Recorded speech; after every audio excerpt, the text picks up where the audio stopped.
सर्वांना नमस्कार. चांद मातला या स्टोरीचे 62 एपिसोड यापूर्वीच अपलोड केलेले आहेत. कृपया ते सगळे एपिसोड ऐकण्यासाठी आपल्या चॅनलला भेट द्यावी. चंद्रानं पुन्हा शशीची खोड काढली आणि त्याला नामर्द म्हणाली आणि सारखी मला नामर्द म्हणते म्हणून तिला आता मर्दानगी दाखवूनच देतो म्हणून शशी चंद्राकडे रागात निघाला. तसा त्याचा फोन वाजला आणि त्यानं फोन घेतला तर तो फोन रवी शेठचा होता आणि इतक्या रात्री रवी शेठचा फोन आला आणि ते जे काही फोनवर म्हणाले ते ऐकून शशीला धक्का बसला आणि रवी शेठ शशीला म्हणाले, अजित बेटा, आता तू पटकन चंद्राला घे आणि ती जागा सोड. आता कोणत्याही क्षणी पोलीस तिथं येतील धाड टाकायला आणि तुला पकडायला.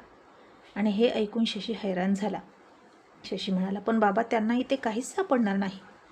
आपण इथे काहीच पुरावा ठेवतच नाही. त्यांना येऊ दे बिनधास्त, घाबरण्याचं कारण नाही. आणि रवी शेठ म्हणाले, बेटा, पुरावा दुसरा काहीही नसू दे, पण तू त्यांना सापडता कामा नये. आणि ते खास तुझ्यासाठी येत आहेत. नक्कीच त्यांना तुझ्याविषयी कुणीतरी काहीतरी खबर लागली असावी. तू फक्त तिथून निघ, बाकी सगळं मी हँडल करतो. तू फक्त त्यांना सापडू नकोस. शशीला आता काही कळत नव्हतं आणि तो म्हणाला, पण बाबा, हे अचानक कसं झालं? पोलिसांना माझ्याविषयी असं काय कळालं असेल? रवी शेठ म्हणाले, बेटा, नंतर सांगतो, आता वेळच नाही बोलायला. तू आता तिथून निघ. अरे, मला आपल्या ओळखीच्या एका इन्स्पेक्टरचा फोन आला होता. तो आपलाच माणूस आहे आणि आपल्याला पोलिसांच्या हालचाली वेळोवेळी कळवतो. आणि त्यानं आत्ता सांगितलं आहे की कोणीतरी त्यांना तुझ्याविषयी खबर दिली आहे.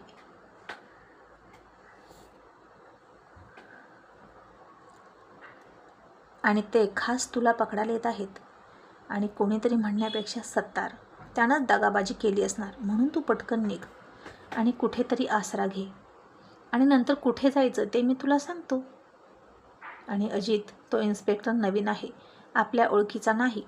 त्याच्या कामाची पद्धत आपल्याला माहीत नाही, म्हणून जपून राहावं लागेल. आता इथून निघ.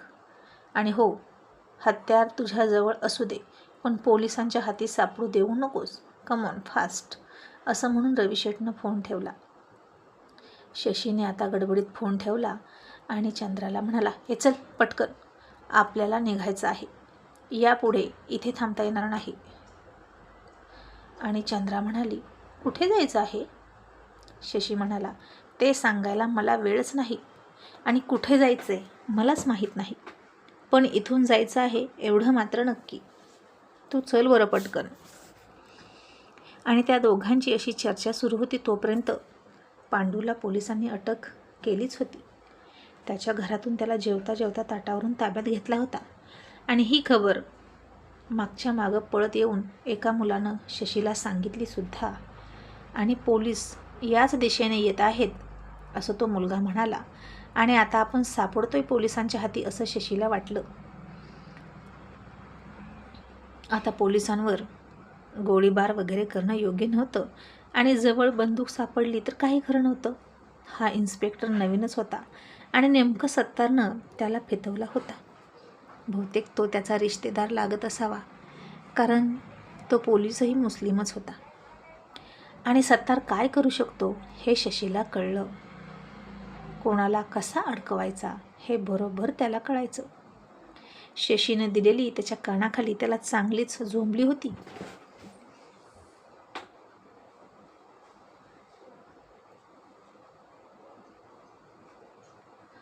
आणि त्याला उगीच जिवंत सोडला असं शशीला वाटलं, कारण आता तो जखमी साप होता आणि जखमी साप डसल्याशिवाय राहत नाही.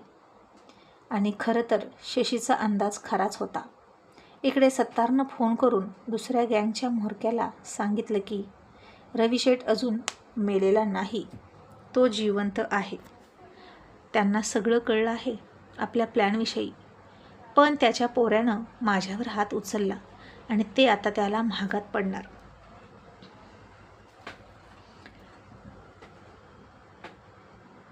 आणि 1 मिनिट माझं ऐका. जोपर्यंत तो जिवंत आहे तोपर्यंत रवी शेठचं कुणीच चुकूनही वाकडं करू शकत नाही, हे लक्षात घ्या. म्हणून त्या पोराला आधी उचला किंवा मारून टाका. त्यानं माझ्या कानाखाली दिली ना, मी आता त्याला सोडणार नाही, असं म्हणून सत्तार शशीच्या जीवावर उठला होता आणि त्यानं पोलिसांना खबर दिली होती. आणि शशीबद्दल जे काही त्याच्याकडे पुरावे होते ते त्यानं पोलिसांना देऊन त्याला अटक करायला लावलं होतं. कारण शशी तुरुंगात गेला की रवी शेठला संपवणं खूप सोपं जाणार होतं. पण शशीला अटक होऊ द्यायची नाही असं रवी शेठनं सुद्धा ठरवलं होतं. कारण एकदा का त्याला अटक झाली की सगळी पाळंमुळं खणून काढतील पोलीस आणि शशी मुळात कोण आहे हे कळायला वेळ लागणार नव्हता. आणि तो फरार कैदी आहे, खुनाच्या गुन्ह्यात शिक्षा झालेला हे कळता कामा नये. पोलिसांच्याही आधी चाल खेळत रवी शेठनी त्याला फरार व्हायला सांगितलं. आता पुन्हा फोन वाजला आणि शशीनं फोन घेतला आणि रवी शेठ घाई करत म्हणाले, अजित तू अजून तिथेच आहेस का? Hurry up. शशी म्हणाला, हो बाबा, अहो या मुलीचं होतच नाही, त्याला मी काय करू? आणि रवी शेठ म्हणाले, शशी तिचंही सगळं साहित्य घे, काहीही पुरावा ठेवू नको.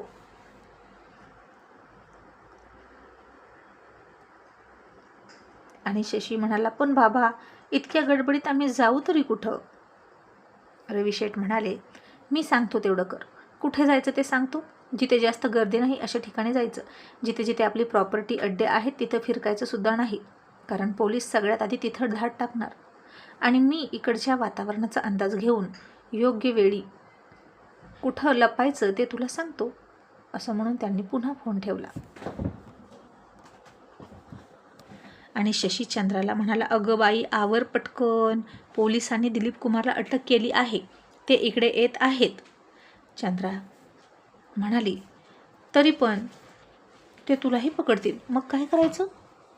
शशीनं खिडकीतून पाहिलं तर पोलीस इकडे तिकडे विचारत येतच होते आणि प्रत्येक घर चेक करत होते.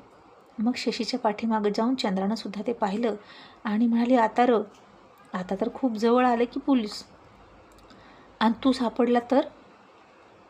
आणि शशी आता डोकं पकडूनच खाली बसला. त्याला काय करावं काही सुचना. कारण इथून बाहेर पडलं तर समोर पोलीस होते आणि कसं वाचायचं त्यांच्या तावडीतून त्याला कळेना. आणि इतक्यात चंद्राला काहीतरी सुचलं आणि ती त्याला म्हणाली, ए तू उठ. शशी म्हणाला, अगं काय करतेस आता सगळं संपलं, पोलीस अगदी जवळ आले. चंद्रा म्हणाली, असं कसं संपलं? तुला अजिबात काही होऊ देणार नाही मी म्हणते ना उठ तर उठ.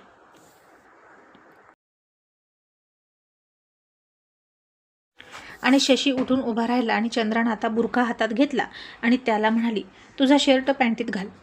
आणि शशी म्हणाला, अगं त्याला इनशर्ट म्हणतात बाई, शर्ट पॅन्टीत घाल काय? आणि बुरखा का घेतलास? आता बुरखा घालशील का मला? तुला वेड लागला आहे का?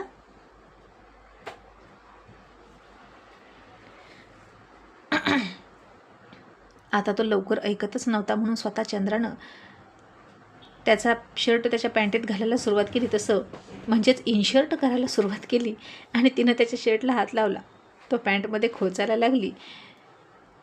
तसं तिचा स्पर्श त्याच्या मांडीला झाला आणि शशीला कसं तरी झालं आणि तो म्हणाला, चल मागे सरक, इतक्या जवळ कशाला येतेस?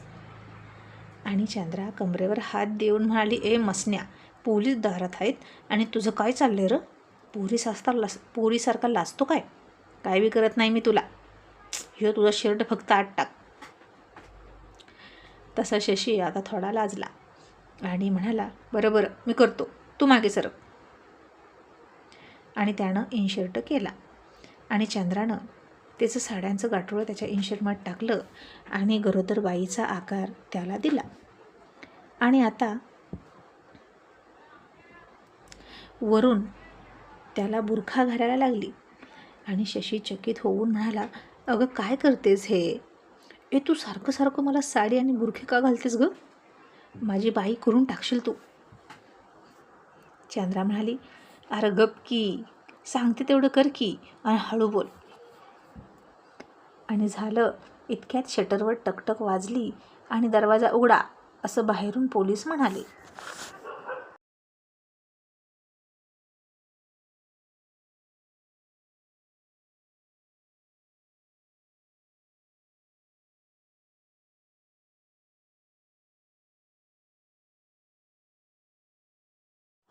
तसं चंद्रा आणि शशीनं एकमेकांकडे घाबरून पाहिलं आणि चंद्रा पटपट हात चालवत शशीला पूर्ण बुरखा घातला. इतक्यात पुन्हा टकटक वाजली. पोलीस बाहेरून आले. आम्हाला झडती घ्यायची आहे, शटर खोला. आता चंद्रानं त्याच्या तोंडावर बुरखा टाकला आणि बळच ओरडली, अगं आई ग देवा वाचव रे. आणि शशीला आता कळेना की ही का ओरडते उगीच. मग चंद्रानं तिचा वेळा आणि त्याची बंदूक घेतली आणि पिशवीत भरली आणि वरून 1-2 साड्या टाकल्या आणि ती पिशवी हातात घेतली. मग पुन्हा पोलिसांनी टकटक वाजवली आणि म्हणाली, काय चाललंय आतमध्ये, दरवाजा उघडा. तशी चंद्रा पुन्हा एकदा ओरडली, आई ग वाचव र देवा, देवा सुटका कर माझी. आणि चंद्रानं शटर उघडलं आणि पोलिसांना पोटावर हात ठेवलेला आणि पोट आलेला बुरख्यातली एक बाई दिसली आणि साडीतली चंद्रा दिसली. शशी होता ते त्यांना बाई वाटली. आणि पोलीस म्हणाले, आता कोण ओरडत होतं? चंद्रा मांडी, ही काय, हीच ओरडत होती. बिचारी गरोदर आहे आणि तिच्या पोटात दुखतं, बहुतेक आता कळा येतील इथंच. आणि मला तर वाटतं इथंच मोकळी होईल ती 5 मिनिटात. आम्हाला दवाखान्यात बी जायचं आहे, सरका जरा बाजूला. तसे पोलीस सगळे बाजूला सरकले आणि तिला एक पोलीस म्हणाला, आणि हे तुझ्या हातात काय आहे? आणि चंद्रा म्हणाली, साहेब आवा आता ही बाळातीन होणार, मग बाळाला बाळू ते नको का? लुगडे आहे ती बघा, बघा तुम्हीच. आणि शशीला कळलं की चंद्राच्या डोक्यात आता काय आहे. आणि तो सुद्धा तिच्या पाठीमागे पोटावर हात ठेवून निघाला. आणि पुढं गेलं की चंद्राच म्हणायची, आई ग. आणि तिनं पोलिसांकडे वळून मागे बघितलं. तसा एक पोलीसही तिच्याकडे शंकेखोर नजरेनं बघतोय असं तिला दिसलं. आणि चंद्रा त्याला म्हणाली, दादा आता कुठं गाडी मिळायची, तुमची गाडी देता का हिला दवाखान्यात न्यायला? तेवढंच पुण्याचं काम होईल बघा तुमचं, नाहीतर बाळंतिनीचं काही खरं नाही. आता पोलिसांनी विचार केला आणि त्याच्या ड्रायव्हरला म्हणाला, ठीक आहे, हॉस्पिटल जवळच आहे, तर या दोघींना तुम्ही सोडवून या.